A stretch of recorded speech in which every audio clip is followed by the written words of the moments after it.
And then we can talk about that. We can talk about Forbidden Door and everything else. Forbidden, ESPN. The first time we can say unequivocally that TKO is counter programming. They've been doing it forever. We'll get into that.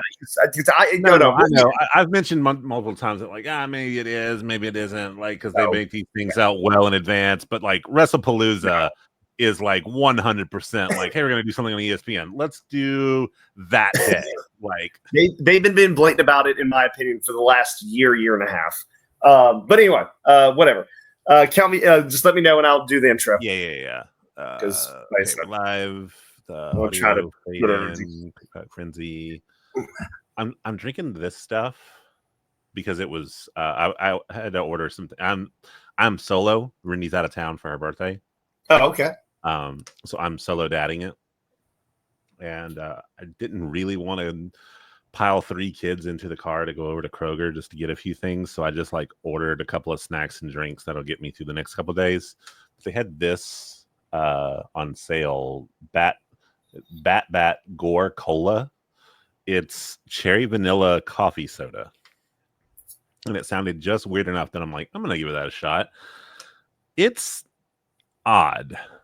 I mean, it makes sense that it's odd. It's coffee soda right off the bat, but there's a lot good, but it has that coffee aftertaste, which is a little odd. Yep. That sounds weird. You're cherry vanilla. Oh, and there's some Coke there too. And then you get that dark roast coffee, and you're oh, interesting. It just sits there on your tongue. Anyway, okay, we're good there. Technically, Ron could show up because the invite is now in res. So we'll just go. All right, you're good. Whenever you get ready, I'll just wait for the keyword to hit the music.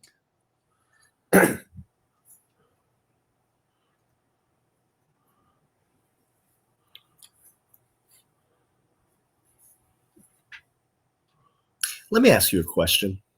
Do you have a cat? Wait, no, let me rephrase that. Do you have a cat, or do you have a human that thinks it's a cat? Is your cat religious, or is your cat religious and racist? See, these are the questions that go through my head when you lately read these crazy books before we do this. Oh, what's this? This is the Quick Pop Podcast.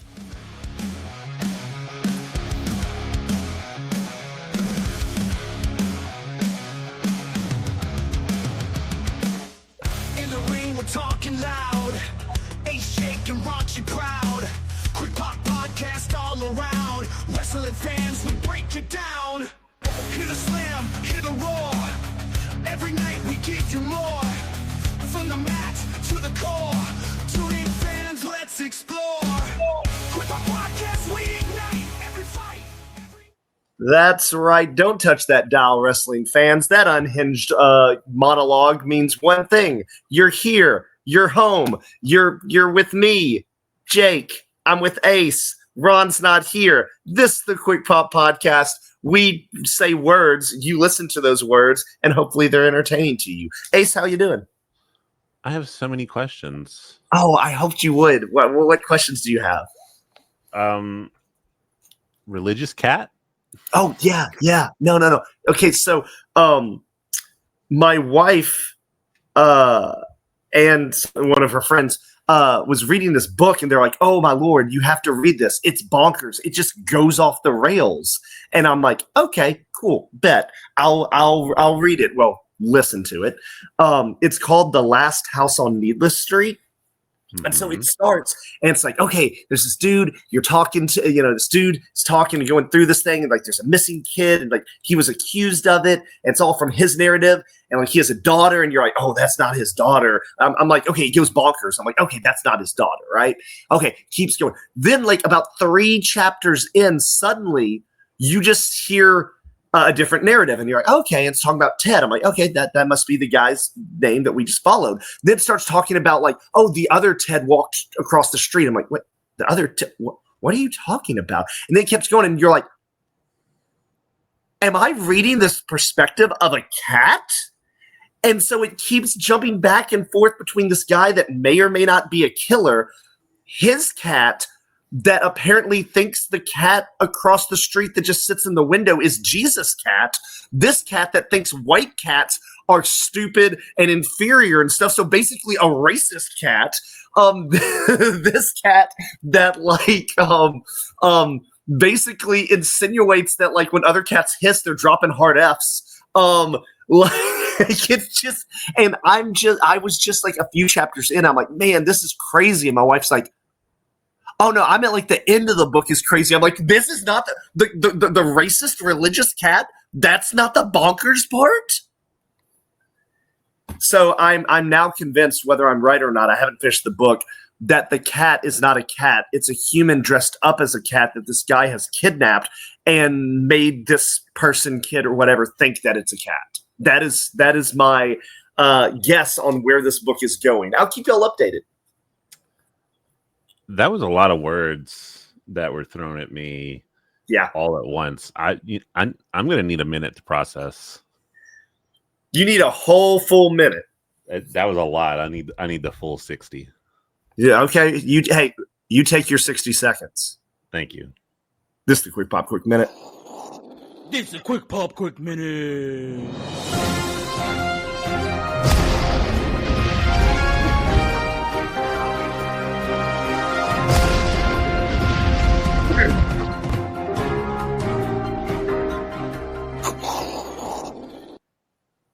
This is the Quick Pop Quick Minute. Raunchy Ron is not here today, so now I will give you the news in the fastest format possible.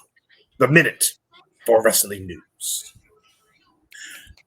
Karrion Kross, who once was thought completely done with WWE, has now reportedly received a new contract offer. We will have to wait to see if he stays on the Indies or will soon return to WWE.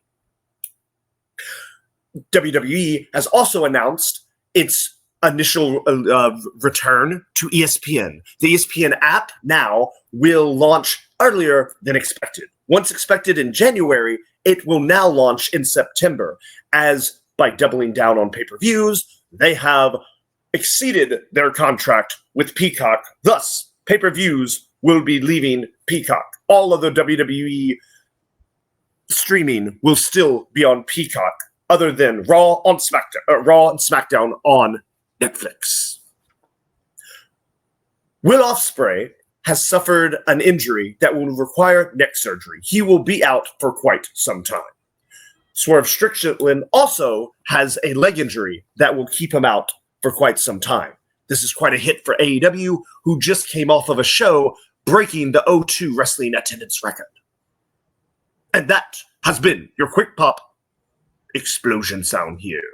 Quick Minute. That was beautiful. Thank you. Thank you. Let's take an extra touch on that ESPN thing, because I feel like it's a double-edged sword. Yeah, let's do it. So let's look at the positives first, because there are some negatives and they need to be discussed. But let's look at the positives. First and foremost, no longer using the Peacock app to stream. No, only back catalog. Yeah. Which, if that's your deal, then that's your deal. But yeah, so right off the bat, you don't have to deal with the cock, and it's horrible, horrible streaming. Let's see. ESPN is a bigger audience facing, which is strange to say that against NBC's Peacock, but it will put more eyes on the product in general. People will be pulling up their ESPN app and seeing things like, oh, hey, this show or whatever, because it's only for the PLEs. So, I mean, bigger audience. Trying to think, there was one other positive I could think of. The only positive that I could think of in addition to that would be I already have ESPN bundled with my Disney Hulu, although now just going to be Disney subscription. So it wasn't a huge blow. I might at some point have to like modify it a little bit if I'm like getting overt ads or they change things, but in So the short term, ESPN Plus does count. Like if you have ESPN Plus, that counts. yeah, that's why I Okay. say like Because I knew that. Because I knew one of my friends, he has the entire ESPN cable package, but he has Xfinity, and Xfinity, as of now, does not translate to giving you that. And so a whole bunch of people that has Xfinity cable, they don't have it, so they will not be able to watch unless they pay $30 a month. and that's an FW Xfinity thing. Oh yeah, no, that's 100% on Xfinity because DirecTV does make it to where you can do it. But it also just shows how DirecTV has already been bundling with other streaming services, and Xfinity has not, and it is going to now bite Xfinity in the butt, and they're going to have to quickly adjust. But anywho, that's about the only positive I can think. I mean, it gives me an immediate. I'm even going to do it right now live. I've been waiting for this immediate canceling of my Peacock subscription. My wife will be slightly mad because she'll have to watch Downton Abbey in a different format. See, I am going to hold just yet for canceling it because I do and am currently watching the second season of Twisted Metal, which I enjoy. And me and my wife does enjoy the one reality. Well, I wouldn't say one. I only really watch reality shows like competition shows. And The Traitors is so much fun. That's on Peacock. Well, for one of my friends has a Plex account. Yeah. He puts, or he has a Plex media server. I mean, and so he puts like the latest TV shows and everything on there. So if we were wanting to watch like Twisted Metal, we could just go on there and watch it. Yeah, I don't know what that is, Ace. It sounds like it could be illegal and that you shouldn't do it. Actually, it's 1000% legal. It's literally it's literally just a functionality of like you have a digital media server, so you can watch your digital media anywhere. And he just allows us to connect to his account. Do we have? Is it the same friend? Is it the same friend that? I highly doubt it. Okay. Well, all I know is in Pennsylvania. Okay. Well, a friend that we have in common has a friend that has one that has shown me the light with Plex. So, well, I'll always show you people the light with Plex, and as soon as I get free time and about a spare $500, I'll be starting my own. Plex is the whole reason that I have, or that I've watched both seasons of Severance is thanks to Plex. Mm-hmm. So that pretty much is all the positives. The negatives, right off the bat, like you mentioned, several people who relied on that to watch the PLEs are now going to have to pick up a totally different subscription, probably for more, to be able to continue to watch the PLEs. And then to me, the biggest negative, in my opinion,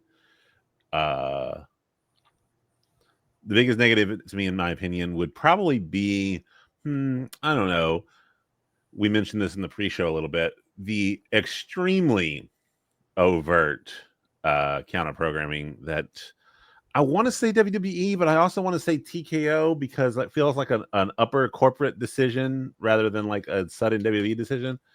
But this WrestlePalooza thing, and the only reason I say, because we've talked about this a lot, we've mentioned a bunch of times WWE counter programming, and I'm not saying that this is the first time that they've done it. My statement was more that this is the first time it's been like that overt.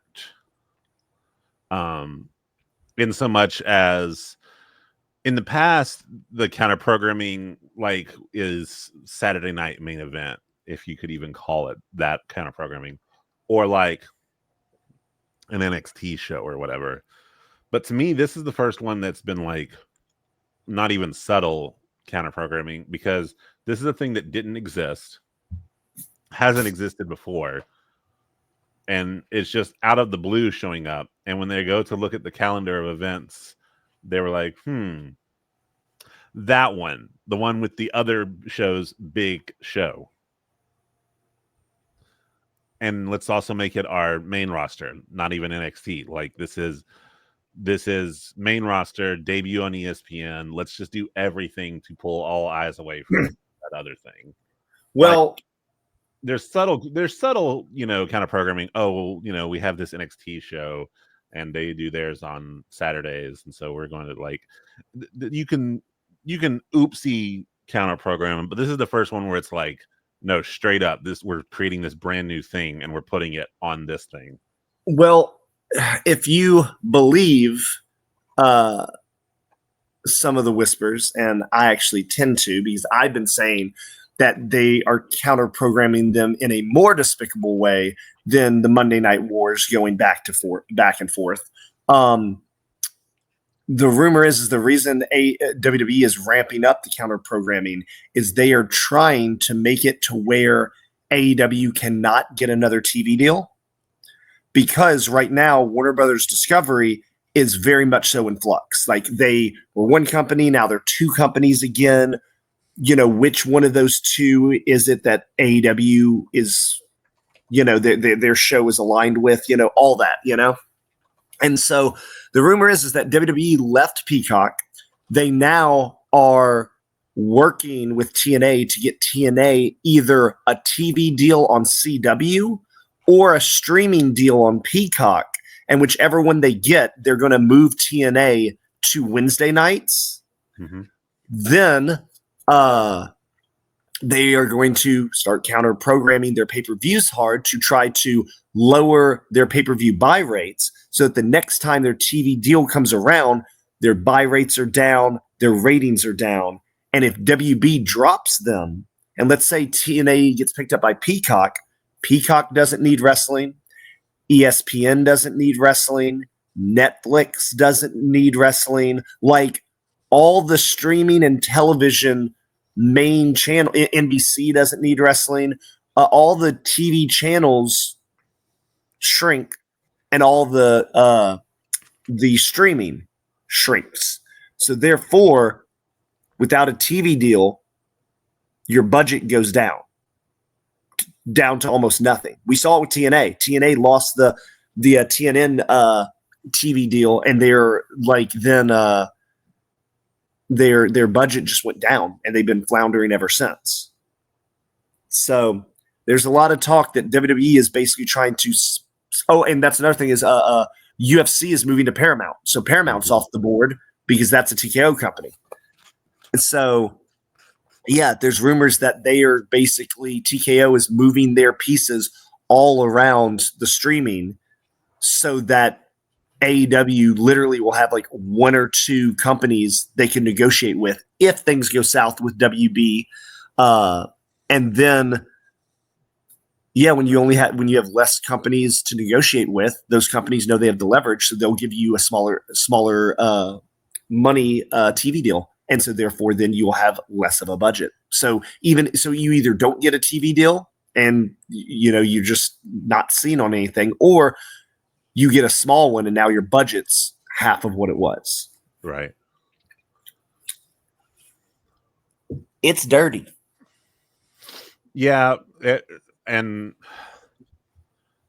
we knew for a long time that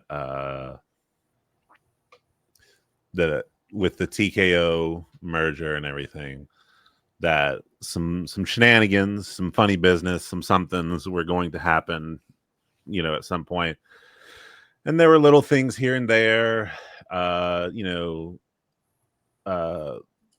people getting let go, certain stories you could tell being pushed, different things like that. But this is the first one where I have not found anyone who has been like, no, this is fine. This is cool. This just feels overtly a big corpo decision. Yeah, like I said, so many people want to be like, oh, well, it's just competition, just like back in the Monday Night Wars. No. So the Monday Night Wars, for anyone that knows, they went head to head because Ted Turner asked Eric Bischoff, how can I be competitive? He's like, put me on Monday nights. So going back and forth, yes, they were trying to run each other out of business. However, when you have two shows at the time going head to head, you are vying for ad revenue, right? You're vying for the TV ads. But the business at the time of wrestling at that time was house shows. You got TV, you got decent TV ad revenue, but your house shows made up the ticket sales, made up the bulk of your money, and then pay-per-views did even bigger. Yeah. So, yes, they attacked each other, but they literally attacked each other for ad revenue, which was not the mainstream of income for either company at the time. WCW maybe a little more because their house show business was abysmal, but WWE at the time, that was not the ad revenue of TV was not their main source of income. So, yeah, you can be like, oh, well, they did that and that. Yeah, but like they were attacking each other on the part of the business that got the most eyes to them so that more people would come to shows. But shows were where they were making their money. And so you weren't necessarily attacking attendance. Whereas having pay-per-views the exact same night where you have not just ticket sales, but you have buy rates and ad revenue, that's attacking a company on 3 different streams of income. I don't know. Maybe I'm just old school. Maybe, I don't know. I'm dirtier to counter promote that than it is counter promote weekly programming. In the new age too, like it's a different beast altogether. Back then it was all like network cable TV channels. You weren't pulling from someone watching a streaming platform or not. You weren't fighting. I mean, you were fighting for advertising just as much as the next guy, but like physically being there, t-shirt sales, merch sales were way bigger deal rather than like these, guaranteed money things that you got from companies nowadays. So it was a lot bigger deal back then, but also like TV ratings were a thing. I mean, people try to make them ratings nowadays a thing, but there's so many different ways to watch the product now that like it's hard to get a real firm number when it comes to TV ratings and stuff like that and watch ratings and stuff like that. And I don't know, like it felt more direct also. Like this feels like we're taking annoying little jabs at each other, and then we're doing these like behind closed doors subtle counter programming decisions. It's not calling out every week. And, I think in this new internet culture that we have, you couldn't do that same level of direct head-to-head competition because tribalism is already so over the top nowadays that I don't know if you could realistically do it and not like actually start a war, like some actual full-on fight somebody mentality.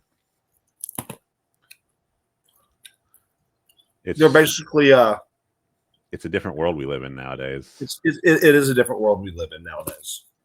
It really is. You think about like returns and signings and stuff like that. And now it's just everyone worrying as soon as one person leaves somewhere else. Like, I mean, the last big thing that I think's happened, everyone was like, oh, they're letting go Karrion Kross, and then the huge news is not he ends up at AEW or anything, is he goes to a GCW show, which is still cool. He goes to a GCW show, and like I talked earlier, WWE has already offered him a new contract. Mm-hmm. So he like may be back, So it's one of those things of like, it's hard to have the quote unquote competition because nowadays it's just a whole nother environment that we live in now when it comes to what happens in wrestling and what goes down when like a wrestler is released. There's also enough space for everyone. There's enough space for everyone if the giant with billions of dollars doesn't try to screw over all the other companies and take this back to the early 2000s. I know some people probably watched wrestling in the early 2000s and you probably liked it. And there was some good to it. There was some bad to it. But the main bad to it was that you had one company. The indies were depleted. And that one company then can dictate salaries. And if you're not one of the main guys that they like, but you're super talented, you're screwed because you got nowhere to go. You're going to get paid less money than you should. And and if you want to be creative, if that's your shtick, like you're a very creative person and you want to do this, that, and the other, too bad, because you're a mid-card guy that 2 or 3 people doesn't think is a heavyweight champion. And now you're stuck there and you're stuck in that spot. And that's miserable. And that's the reason tribalism needs to go away, because people need to realize that more companies equal higher salaries, equal more creative, equal better opportunities for the wrestlers you love. Yep, it's a money world, and you either get the good role for the money or you get the bad role for the money. Yep. It's interesting though. We brought up counter programming and things of that nature. Where AEW didn't get counter programmed was this last weekend. They did not. Sunday afternoon, live from London, Forbidden Door happened, Ace. It did. Ace, I'm just going to throw it out there. You didn't watch this, did you? No. I hate you. I'm sorry. I love you, but I hate you. I know. Why? Well, guys, gals, and everyone in between, it was a pretty fun show. It was a pretty fun show. Did something bad happen? Did something that would make you sad happen? I don't know what you're referring to. You make it seem like it's my fault for not watching. Oh yeah, well, you just did something bad happen? You just should have watched. Nothing bad happened. It was a good show. It was a good show. Yeah. So nothing bad happened at all. No. Any injury to wrestlers were already prior to the event. So. Oh yeah, no. Obviously that tracks. But just no depressing results or anything like that. If you are referring to the fact that in his moment of desperation, when Raunchy Ron is the new Quick Pop Quick champion, how's that desperation? Because he was desperate to become champion, so he would do anything. He was texting me asking me if I'd change picks with him so that he could win this week. He was desperate. He was desperate to win. It was sad. It was sad. I don't know if I believe you. Like, I wouldn't put it past him, but like, that doesn't sound like something he'd do. I think his exact words were, "Oh man, dude, our fantasy football thing's coming up. Please let me be champion going into the football. Please, Jacob. I know you win all the wrestling." And he goes, "But football's my thing. So can I be just champion going into football?" I said, "Yeah, sure, okay." I told my wife to throw some of the picks, and hey, here we are. I knew you threw picks. Your wife threw a lot of the picks. I don't know what you're talking about. You're acting like, she just made it to where it looked like it was close. Like, no, her. Yeah, she was not on her game. She was not on her game. But anyway, I will say this. Yep, say it. If I didn't have principles, I would have gotten 7 right. Yeah, you would have. But I have principles and will never write down one name as my pick. You just had to live the gimmick, and it cost you. It cost you big time. You know what? I'll accept that loss if it if it means keeping that kayfabe going. So I'm going to run down the card and talk about the matches that I feel we need to talk to. Let's see. First match was Copeland and Christian versus Killswitch and Kip Sabian. Dad versus Sabian and Killswitch. It fun to see Adam and Christian together again. There by the end, some of the newer like tag moves that they pulled out was pretty fun. Yeah, like I'm looking forward to seeing this run of Edge and Christian, where Edge is like, yeah, or Christian's like, I'm an a-hole, and then Edge is like, hey, he's my a-hole friend, you know, like I like this. I like this dynamic. It's a different dynamic for them, but you're still getting the stuff that you liked from them before. Yeah. Because I mean, it's all leading to them versus FTR at All Out in Canada. Like that is going to happen, and that's going to be one heck of a match. And we'll get more to that here in a minute. So the second match was Kyle Fletcher versus Hiromu Takahashi for the TNT title. This was one of the best matches of the night. This match was awesome. I was looking forward to this. It did not disappoint. Hiromu continues to be one of the most underrated gems of New Japan, and Kyle Fletcher continues to prove that he is main event status and that he will continue to climb the rungs of AEW because the boy good.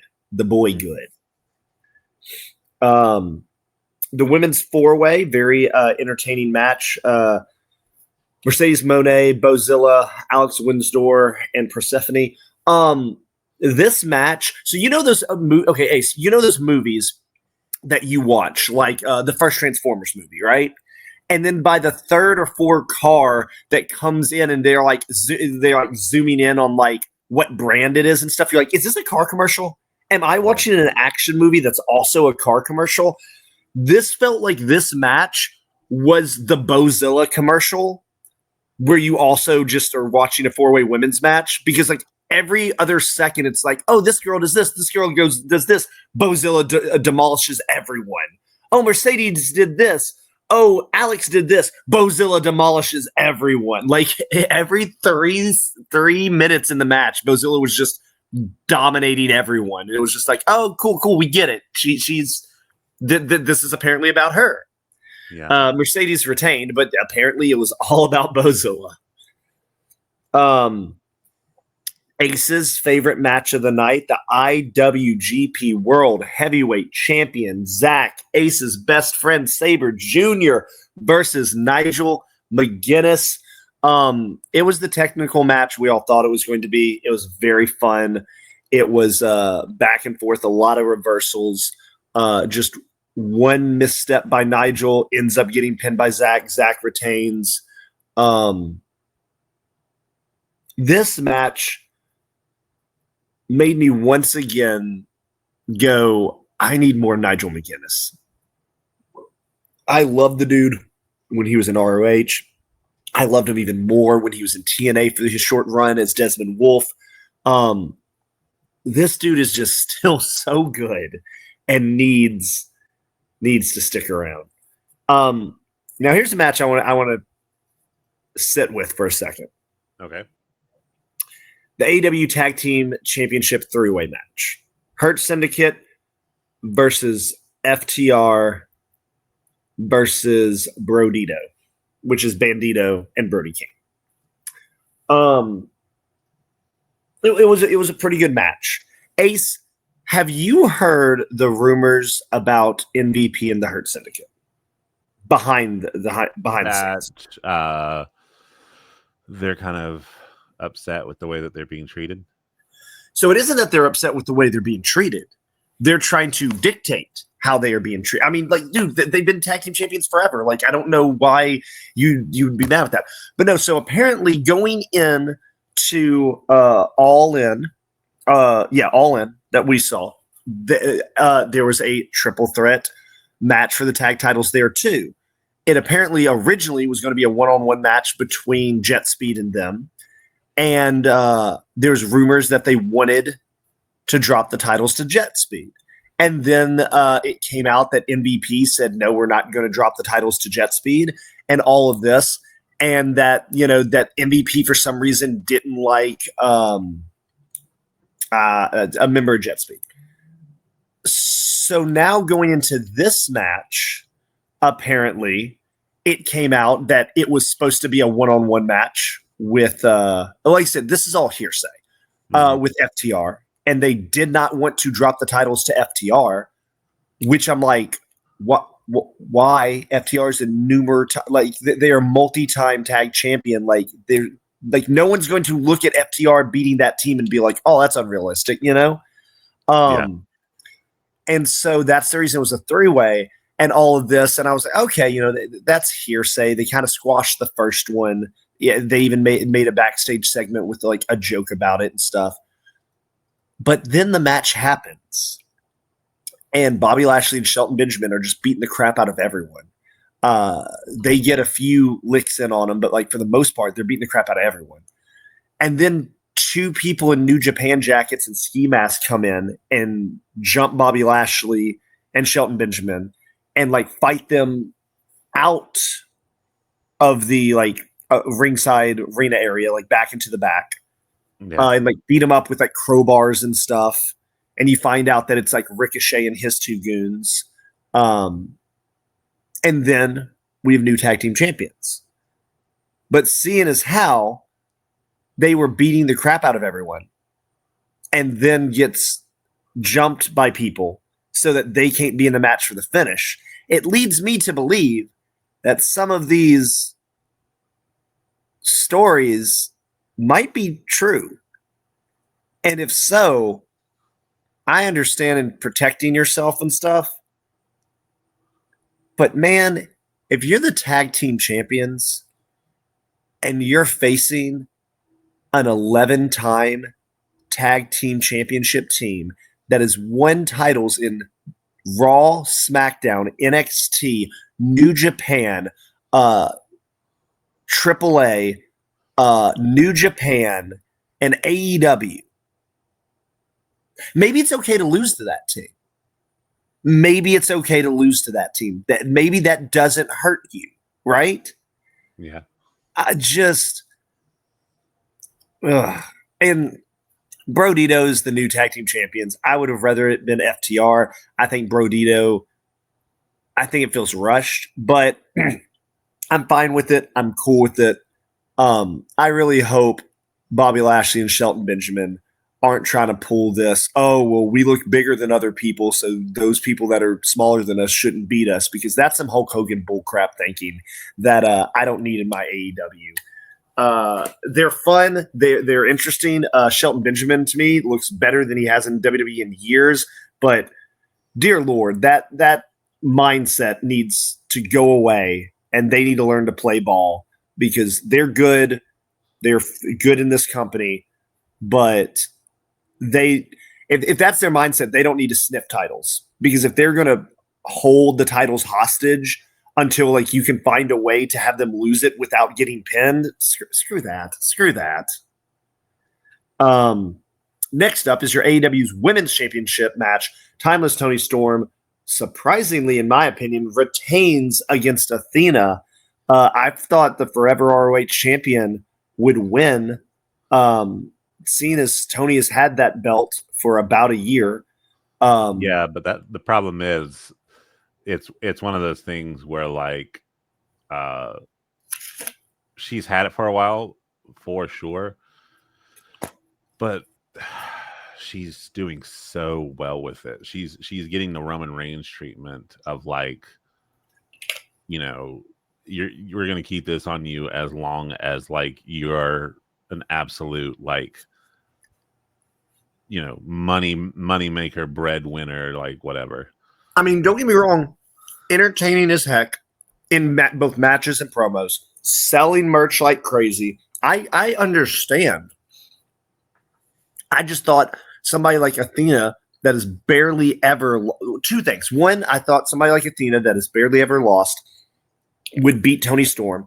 So then you have the chase of now Toni has to figure out, okay, how can I beat Athena? No one's beaten Athena. How can I beat Athena? My second problem is this. Athena now only shows she's an ROH, right? Undefeated, no one can beat her. This is her second one-on-one match this year in AEW, and she's lost both of them. So she's the forever ROH champion that cannot win a big one-on-one match in actual AEW. That's my problem. And that's why I would have had Athena win, because now you've had her face Monet and Toni Storm, the top two girls in AEW. She can't beat either of them, but yet she's the forever champion in ROH. That's my one problem with that little booking there. But pretty good match, not as good as Mercedes and Toni, but a very good match.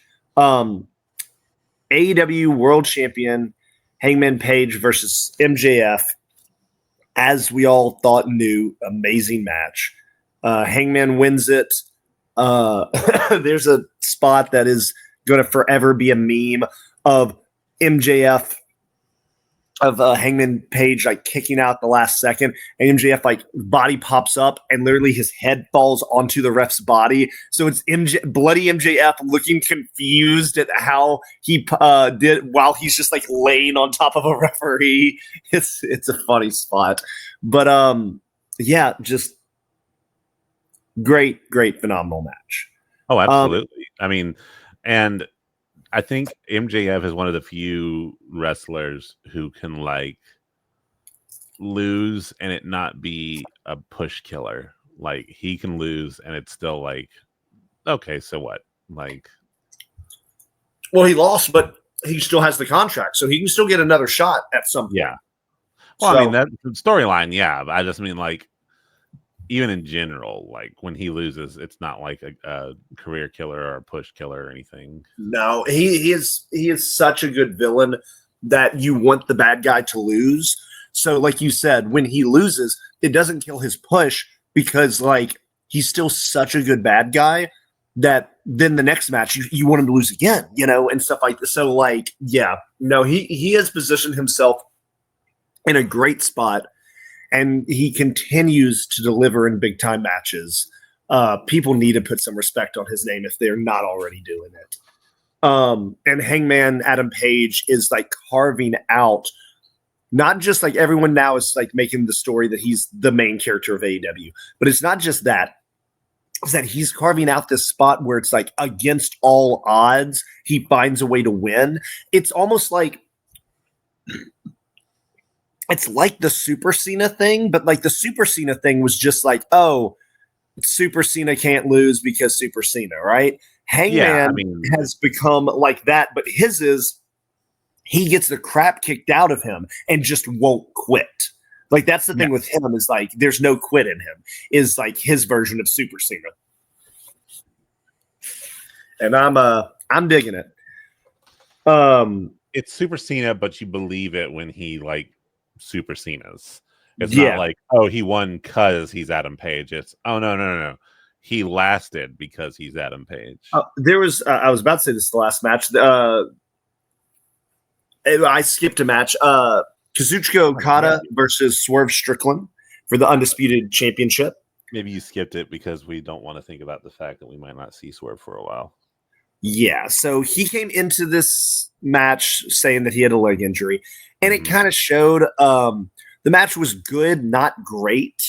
And I think I will probably chalk it up to Swerve hurting. You know, working hurt. He's working hurt. Yeah. But the interesting thing about that is at the end of that match, Wardlow came back and beat up Prince Nana and security because, of course, what's a Wardlow segment without him beating up security? I mean, that's a requirement. And Wardlow is now member, I think, 39 of the Don Callis family. It's less a family now. They're just an incorporation now. They are an incorporation. You are correct. Hurt Syndicate, give your name to the Don Callis family because they have so many people. They're an actual corporation. The Hurt Syndicate is a syndicate. You're the Hurt family. Yeah, and right. barely holding it in. But yeah, no, it's getting to like NWO levels of like who's not in Don Callis' family. I think though they are building it up, and I think Kinoshita Takeshita is going to win the New Japan Championship, but I think he is going to break out of this family at some point and go face, and it's going to be him versus the family. Because I think Cal Fletcher and Okada will be the ones that take over the family, and I think Tony knows everyone wants Takeshita Okada. So I think we're going to build to that. But yeah, pretty good match. Wardlow came back. That was interesting. There's also a segment where Jamie Hayter came back. Jamie Hayter just came back from her injury. So they're losing 2, they're gaining 2. But the final match was the lights out match, the unsanctioned match, the cage match against Darby Allin, Golden Lovers, Tanahashi, and Will Ospreay versus the Death Riders and the Young Bucks. What else? The undefined tag team. The undefined Rod and Todd from The Simpsons. Yes. Yeah. Yeah. I want to talk about a gimmick that I know will go away soon, but I don't want it to. Did you hear what they did for the Young Bucks interests at the pay-per-view? No, what? So the Young Bucks came out, Black Titantron, then it like showed like, the no EVPs and it said Matt and Nick, but it looked like a screensaver bouncing around. Like the DVD screensaver. When the Young Bucks very first started in wrestling, Nick was 15, but they lied and said he was 18 or he was 16, one of the two. And then Matt was 18. And so they were young kids that dad did music. And so what would be cool to young kids that dad did music except for young kids doing music? So they came out to their very first ever wrestling entrance music, Hanson Bop. It was so funny to hear Bop playing and watch them like lose their minds, like turn it off. It was such a great entrance. I'm just loving like them like fully leaning into this character. Oh yeah, no, it's great. It's great. The whole like they're just getting disrespected every week. Well, it takes a certain level of wrestler to go from like literally like the top of the company to like this. Yeah, but I mean it's smart of them because like literally you ran a whole character of you run the show, blah blah blah. You now have limos, you have this, that, blah blah blah. To now like, hey, no one has to listen to you, so they're not. They're not even taking the time to make your Titantron video. They're changing up your music. Everyone's disrespecting you because you were a jerk boss and now you're not their boss. Like, no, it's smart and it's a whole lot of fun. Absolutely. The one thing I noticed about the match that some people may have noticed or not. So the cage, when it came down, was basically a Hell in a Cell cage without a roof, right? So that they could go to the outside, which this was actually the cage New Japan used about, I want to say 2 years ago. It may have been 3. It was like Will Ospreay's, once again, funny, with the Will Ospreay's last match. Will Ospreay's last match in New Japan, that was basically a New Japan War Games match. I forget what they called it, but it was like War Games where somebody came in each time. But they used that cage for this since they were going to have multiple people in there all at the same time, which I thought was very interesting. The match was okay. It was cool. Tanahashi did what he could do. Will Ospreay would do like one big spot, then kind of go sit. I mean, it was a match where Will Ospreay wanted to wrestle in front of London. Yeah. And so they allowed him to. And they did this multi-man match so that he could wrestle in front of London while not having to take a lot of bumps. Tanahashi could wrestle his actual last match in front of London, not have to take a lot of bumps. And then Darby Allin could do crazy Darby Allin. Did you see the crazy Darby Allin spot? No, I didn't. They set up 4 tables like on like the entrance ramp right before the ring. And Cesaro carried Darby up to the top of the cage and was going to just yeet him off on those 3 4 tables. And he fought him back, blah, blah, blah. And then Gabe Kidd came up and they like both fell, or they both fought and like fell at the same time through those tables. And it's usually the crazy Darby spot. Gabe Kidd fell just like shoulder first through like 4 tables and hit the ground. So he gave Kidd immediately. I'm like, dude, somebody needs to check your shoulder, bro, because you hit hard. Yeah. But yeah, Team Ospreay won. And then, as we know, Ospreay is injured. He's about to go have neck surgery. He had his last moment in the ring with the crowd, was about to leave. Moxley hits him, closes the door, locks it, all his team's outside, and he hits Ospreay with 4 paradigm shifts in a row.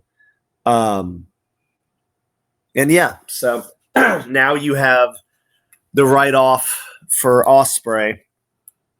I know Swerve, his leg injury is like a torn something in his leg.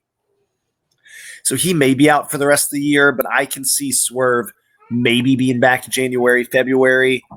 Dude, Will Ospreay with this neck injury, we may literally not see him till All In next year in London. I believe it. Like, I mean, think about like Big E. Like, he was the last big neck surgery thing that we can think about. Edge, like, I mean, his ended up being career ending and stuff like that, but like Edge and Daniel Bryan both had neck surgeries. Mm-hmm. I'm trying to think of somebody else, but yeah, like, yeah. And like, I already read in an interview, he said like the doctors have already told him you may have to calm down on some of the high flying stuff. So whenever he comes back, this is going to be such a selfish thing to say. I am so glad we went to All In because that tag match was amazing. But I am really happy that we saw Ospreay before this neck surgery. Yeah. Because when he comes back, like, yeah, his finisher moves, the hit and that hidden blade, he'll still be able to do that. He'll still be able to do Stormbreaker and stuff. But some of these like crazy back and forth flip stuff, he may not do that as much. He'll do some dives out into the crowd and stuff, or out of the ring, excuse me. But like, he's going to have to slow down is probably the wrong word, but he's going to have to kind of ground himself a little more. He already has grounded himself from how crazy he used to be high flying, but he's probably going to have to ground himself even more. And that's yeah, that it's potentially going to be a different Ospreay we see when he comes back. And that kind of sucks. But at the same time, I'd rather him be healthy and can adapt, because I know we all know he can adapt. That man is too good at this not to adapt. And I'll go ahead and say it right now. Let's see, what is it, September?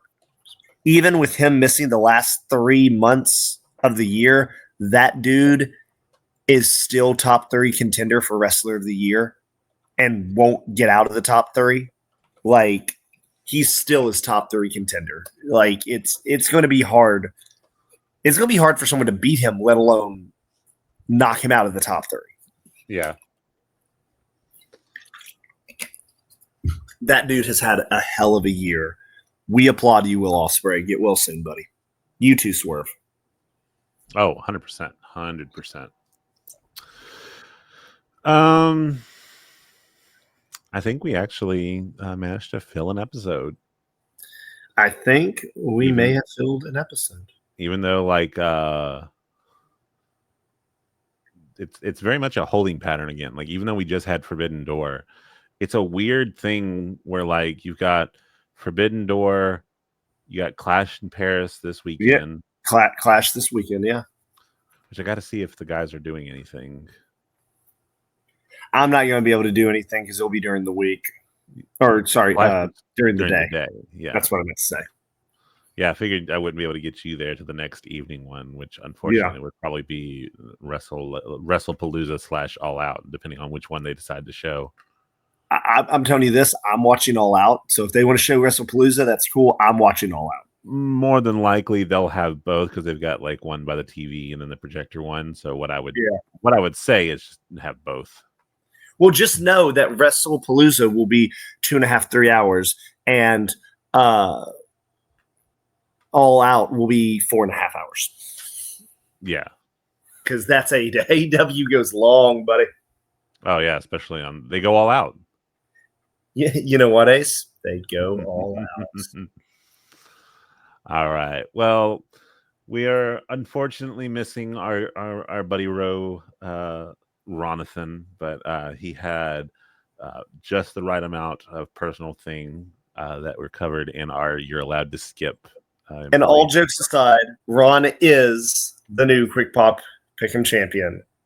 Well deserved, buddy. We'll see if you keep it next week. Yeah, and then it's like a week or two after is like then the next set of stuff, right? Like, yeah, it's like several weekends in a row where like you got to hold it and then immediately defend it again. Dude, listen. I know we're about to end, so I don't need to get into this. TKO is oversaturating their freaking product. They are oversaturating it. WWE pay-per-views, NXT pay-per-views, AAA NXT combined pay-per-views. Dude, they have WWE alone has 4 different shows in the next 30 days. Right, that's what I'm saying. Like, so NXT I'm not too bothered by because I think they need that kind of like visual. They need that kind of like vision. You need to see what they're doing because I don't know. Like, I'm sure there are still a lot of people, but like NXT used to be the show to watch, and now like with AEW being a good competitor, it's just like not watched, but it's kind of fallen on the wayside because it no longer has the title of like the place where the good wrestling is. But I think they need all the visibility that they can continue to get. But TKO is pushing this like multi-brand synergy BS and like, you know, debuting ESPN by literally creating a PLE out of nowhere that nobody asked for right after we got, I mean, we're getting Clash. We're getting Clash in Paris, and they're like, you know what you need? Another one like a week or two after that. Why? Just call it. Here's the thing. It's a 2-part thing. One, it's that it's happening. And then it's 2, just call it Saturday Night Main Event or something. Why do you got to name it something goofy like WrestlePalooza? Like, if you called it Saturday Night Main Event, I mean, okay, fine. There's like precedent that you do it on Saturday. Like, that's fine. But to like... To then say like, oh well, no, this is a new show called WrestlePalooza, and we just happen to be doing it on the other like products, like big 4 or 5 shows they do every year. Like, what even? But that's getting right back into what we were talking about earlier. The point is, we'll see you all next week. Hopefully, we'll have all 3 of us. We'll be discussing Clash in Paris. Once we can get out this like block of wrestling, I have some fun episodes I'd like to do. Dude, I got some ideas too. I want to do some more like I like our tier list stuff. I want to do kind of a fun trivia thing. We never did get to do what we wanted to do in All In and the name that theme song thing that I was going to do. Yeah, I have some choice ones picked out. But yeah, in the meantime, make sure to follow us. Make sure to like the stream and follow the stream as well. I know you may be coming here thinking you found gameplay and you found me talking, or you came here going like, oh, talking, and then you're going to subscribe, and then later it's going to be me playing games. I promise you I do both. This is where we stream the podcast. We're just trying to get some eyes on the product. Make sure to subscribe to the podcast. I know you can do it on whatever Google shows on their stuff now. I know you can do it on Spotify. Apple's been giving me some pause. I'm pretty sure they're not putting our stuff out. I need to double check into that, but then that goes into finding what account I uploaded it on. So if you're into Apple and you only like listening to podcasts on your Apple Podcasts, go look it up on YouTube or Spotify for the moment. I'm working on getting that one, but Apple is not exactly the most forthcoming when it comes to helping their customers. But in the meantime, I hope you all have an amazing day, an amazing week. Try not to get...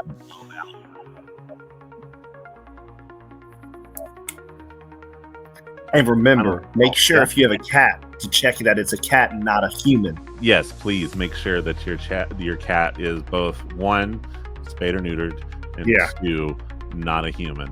Yeah, and then like if it is a human, ask it questions, because if it's religious, that's okay. If it's racist, you got to get rid of it. Yeah, racist cat got to go. Religious cat, depending on the religion, can probably stay. That's right. I mean, depending on your thoughts of that religion. If you're Egyptian, that might be a conflict of interest. That may be a conflict of interest. If it's like some like out there hippie religion. I mean, if you're a hippie person, that works. But I mean, if you're like a very like tight knit conservative like Christian type person, you got like some little hippie space cat talking about the asteroid god. You ain't gonna like that. You ain't gonna like asteroid god cat. No regular person is gonna want to have conversations with asteroid god cat. It just ain't gonna happen.